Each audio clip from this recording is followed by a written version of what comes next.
Hello everyone, मैं Sudha Singh ideal institute में आप सभी का बहुत बहुत स्वागत करती हूँ।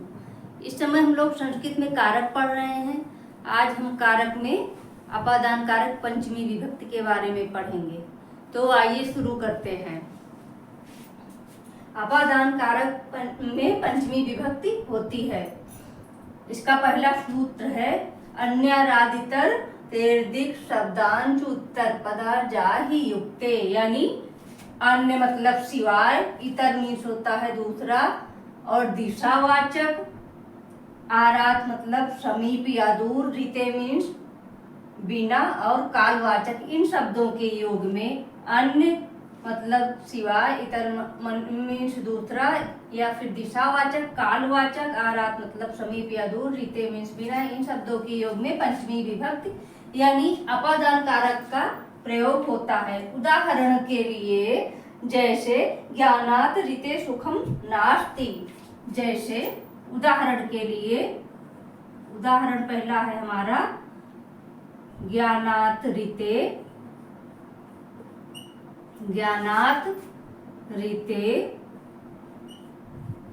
सुखम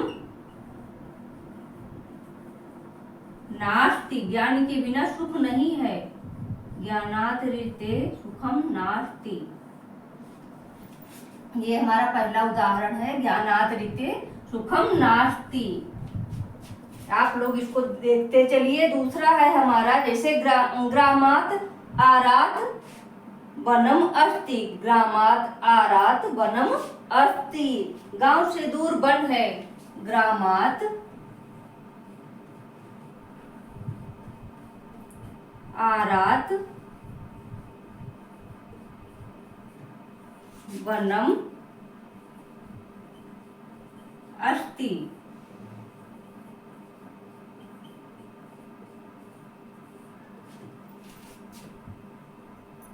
ग्रामात आरात वनम अस्ति, गांव से दूर वन है। पहला है ज्ञानात ऋते सुखम नास्ति, ज्ञान के बिना सुख नहीं है। दूसरा है ग्रामात आरात वनम अस्ति, गांव से दूर वन है। अगला है भारतात उत्तर दिश हिमालय अस्ति। अगला उदाहरण है भारतात, भारत के उत्तर दिशा में हिमालय है। भारतात उत्तर दिश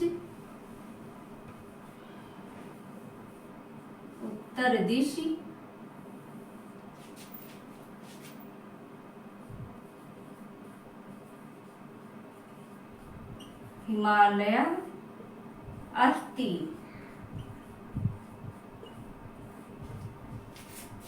तीसरा उदाहरण है हमारा भारतात उत्तर दिश हिमालय अस्ति, या हिमालय वर्तते भी लिख सकते हैं। यहाँ पे अगर अस्ति ना लिखना चाहें तो यहाँ पर लिख सकते हैं हिमालय वर्तते, दोनों सही है।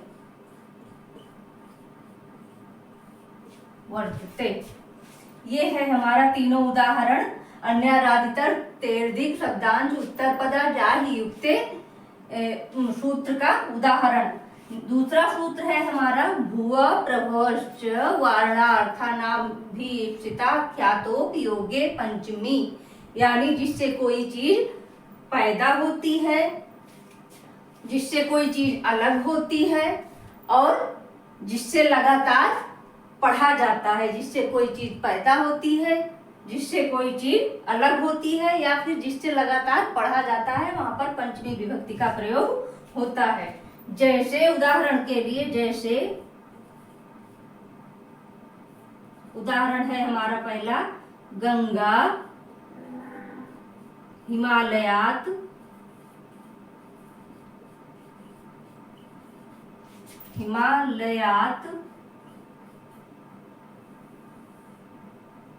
प्रभवती।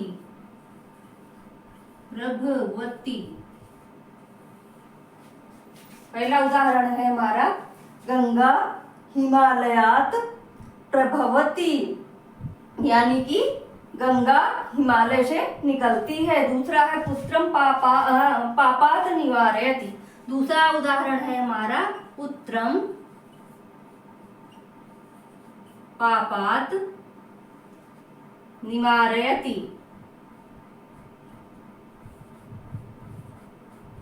पापात् निवारयति।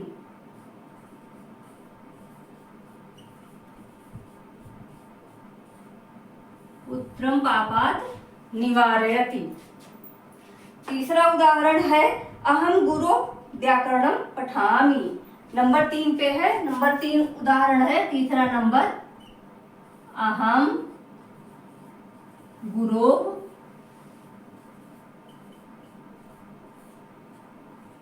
व्याकरणम पठामि।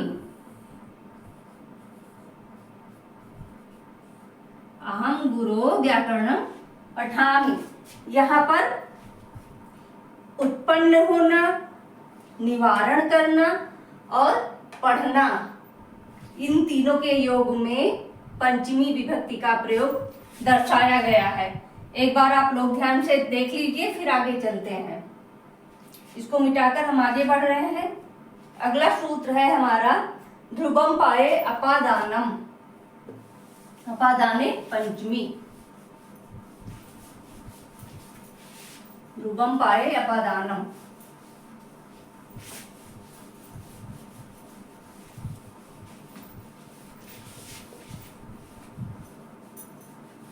नेक्स्ट सूत्र है हमारा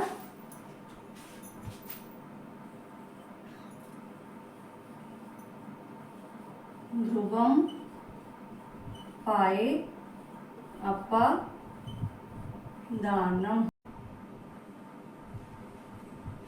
अपादाने पंचमी। अपादाने पंचमी। ध्रुवम पाए अपादानम अपादाने पंचमी, यानी जिससे किसी वस्तु का प्रत्यक्ष अथवा कल्पित रूप में अलग होना दर्शाया जाता है उसे अपादान कहते हैं। अपादान में पंचमी विभक्ति होती है। जहां पर कोई वस्तु दूसरी वस्तु से अलग हो रही हो वहां पर अपादान कारक यानी पंचमी विभक्ति का प्रयोग किया जाता है। उदाहरण के लिए हम देखते हैं, आइए। जैसे वृक्षात् फलान पतन्ति, वृक्ष से फल गिरता है। उदाहरण के लिए उदाहरण है हमारा वृक्षात् फलानि, वृक्षात् फलानि पतन्ति। वृक्ष से फल गिरते हैं, वृक्ष से फल अलग हो रहा है। दूसरा उदाहरण है हमारा सह ग्रामात् आयति आयाति, वह गांव से आता है, यानी गांव से अलग हो रहा है। सह ग्रामात् आयाति, सह ग्रामात् आयाति। अगला है माता कूपात् जलम आनयति। अगला उदाहरण है हमारा माता कूपात् जलम आनयति। माता कूपात् जलम आनयति। यहाँ पर एक चीज दूसरी चीज से अलग हो रही है, यानी वृक्ष से फल अलग हो रहा है, वह गांव से अलग हो रहा है, कुएं से जल अलग हो रहा है, इसलिए यहाँ पर पंचमी विभक्ति का प्रयोग किया गया है। नेक्स्ट सूत्र है हमारा भीत्रार्थानाम भय हेतु। भीत्रार्थानाम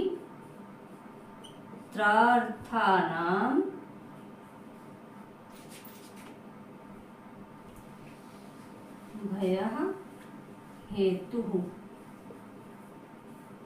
भीत्रार्थानां भयः हेतुः।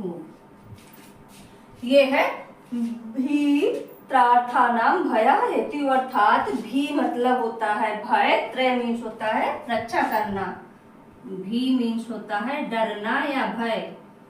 भय या डरना। और त्रय मीन्स होगा रक्षा करना।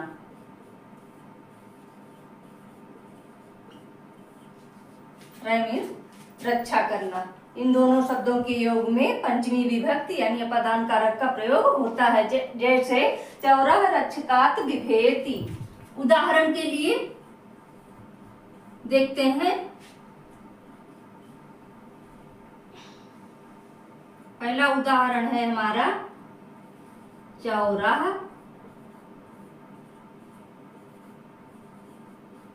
रक्षकात् बिभेति।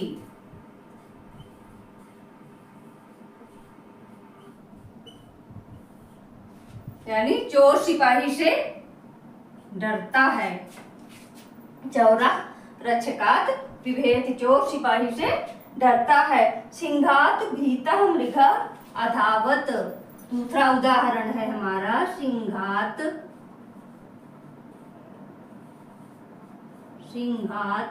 भीतः मृगः अधावत्।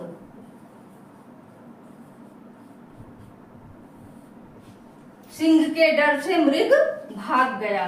सिंहात् भीतः मृगः अधावत्, सिंह के डर से मृग भाग गया। तीसरा उदाहरण लिख सकते हैं खलेभ्यः राजा त्रायते। दुष्टों से राजा रक्षा करता है। खलेभ्यः राजा त्रायते।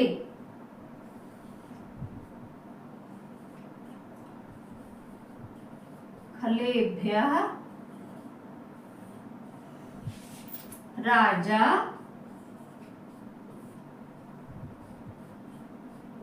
त्रायते, दुष्टों से राजा रक्षा करता है। ये हमारा भीतरार्था नाम भय हेतु सूत्र का उदाहरण है तीनों। चौरा रक्षकात् बिभेति, सिंहात् भीता मृगा अधावत्, खलेभ्यः राजा त्रायते। चलिए नेक्स्ट अगले नंबर 5 पर चलते हैं। अगला सूत्र है हमारा 5वां पंचमी विभक्ते। अगला सूत्र है हमारा पंचमी विभक्ते। यहाँ यानी कि जहां पर दो वस्तुओं की तुलना की जाए वहां पर पंचमी विभक्ति होती है।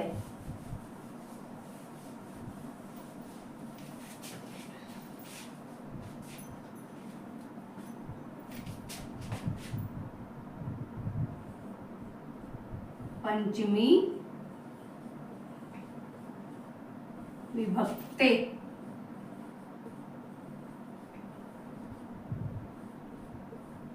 पंचमी विभक्ते यानी जब दो वस्तुओं की तुलना की जाती है तो उसके योग में पंचमी विभक्ति का प्रयोग किया जाता है। उदाहरण के लिए जैसे दो वस्तुओं की तुलना की जाए या फिर जो है जिससे तुलना की जाए, जैसे माता गुरुतरो भूमि यानी माता भूमि से बड़ी है। उदाहरण के लिए इसको उदाहरण से समझ सकते हैं। माता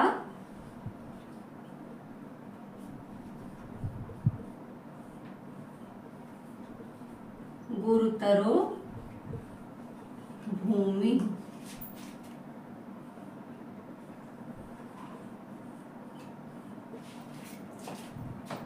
पहला उदाहरण है माता गुरुतरो भूमे। यहाँ पर पंचमी विभक्ति लगेगी, भूमे। माता गुरुतरो भूमे। दूसरा उदाहरण है हमारा अनृतात् सत्यम श्रेयः। अनृतात्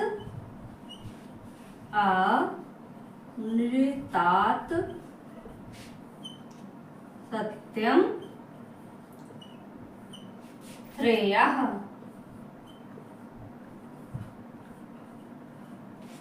दूसरा उदाहरण है हमारा अनृतात् सत्यम श्रेयः यानी झूठ से सत्य श्रेष्ठ है। झूठ से सत्य श्रेष्ठ है।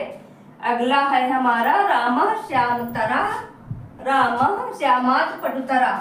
अगला उदाहरण है रामः, दो लोगों में तुलना हो रही है राम और श्याम में, तो रामः श्यामात्, श्यामात् श्याम से, रामः श्यामात् पटुतरः।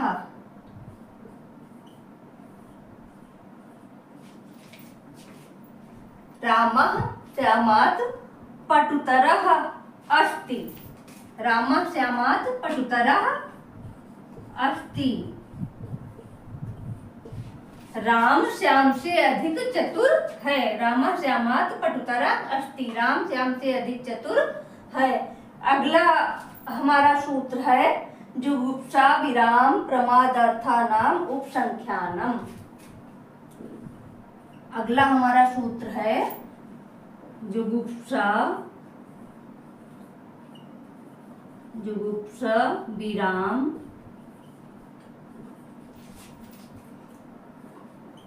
प्रमादार्थानाम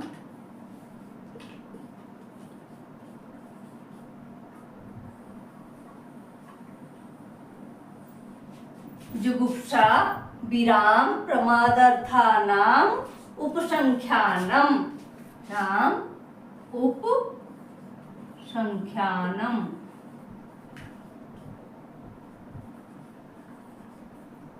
यानी इन शब्दों के योग में जुगुप्सा मतलब घृणा करना, प्रमाद मीन्स आलस्य करना, विराम मीन्स रुकना।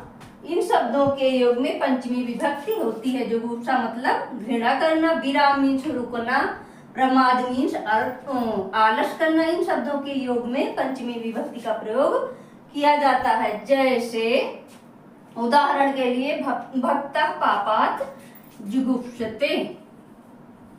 उदाहरण है हमारा पहला भक्तः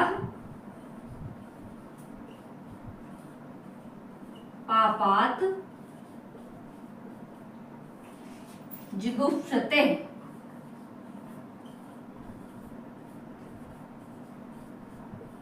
भक्त पाप से घृणा करता है, भक्तः पापात् जुगुप्सते। दूसरा उदाहरण है हमारा धीरा कर्तव्यात् न विरमति। धीर लोग कर्तव्य से रुकते नहीं हैं, कर्तव्य से विराम नहीं लेते हैं। धीरः कर्तव्यात्। दूसरा उदाहरण है धीरः कर्तव्यात्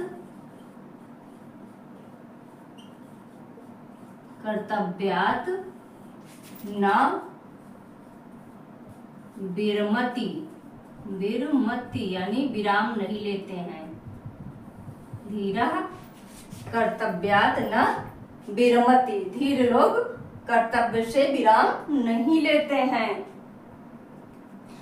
अगला उदाहरण है छात्र पठनात् प्रमाद्यति। छात्र पढ़ाई में आलस करता है।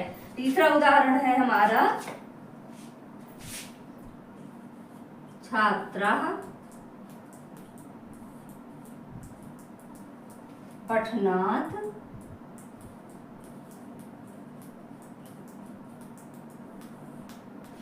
प्रमाद्यति।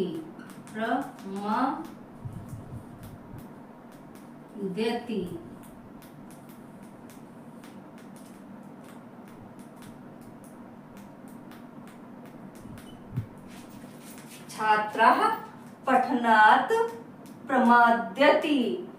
छात्र पढ़ाई से आलस्य करता है। छात्रा पठनात् प्रमाद्यति।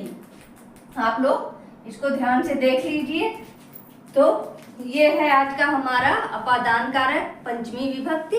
मिलते हैं अगले वीडियो में। तब तक के लिए बहुत बहुत धन्यवाद।